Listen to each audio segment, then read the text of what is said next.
Hi guys, এই যে আমার কাকের ভাত আর কালকে চিকেন স্যুপ করেছিলাম, তো ওদের জন্য একটা চিকেন রেখে দিয়েছি, জানি আমি দুপুরে বেলা দিতে হবে।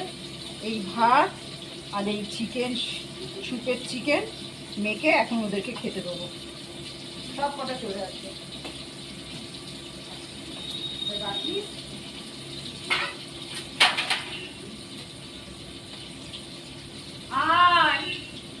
এসো না, চলে এসো, আসো আসো আসো আসো, তাড়াতাড়ি আসো, এখানে রেখে দিলাম, চলে এসো।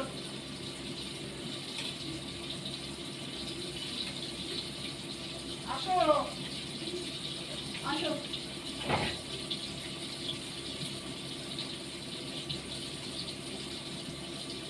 আর শুধু চিকেন দিলে কি হবে, 2-4 জন খেতে পারবে, পেটটা তো ভরবে না। আর অতগুলো কাজ ভাতের সাথে চিকেনটা যদি মেখে দিই তাহলে সবাই খাবে, সবার পেটটাও ভরবে, তাই জন্য ভাতের সাথে মেখে দিই। শুকনো শুকনো তো একটু জল দিয়ে চিকেন দিয়ে মেখে দিলাম। ওইদিকে আমি রান্না করছি, আমার মাছ তুলে গেল, রান্না করতে দিচ্ছে না, মাথা খারাপ করে দিচ্ছে, চিল্লে ফিরে পেয়ে গেছে। আর এই তো দেখছে, ওপর থেকে দেখছে, চলে এসো, আসো আসো আসো, আনো না, চলে এসো না,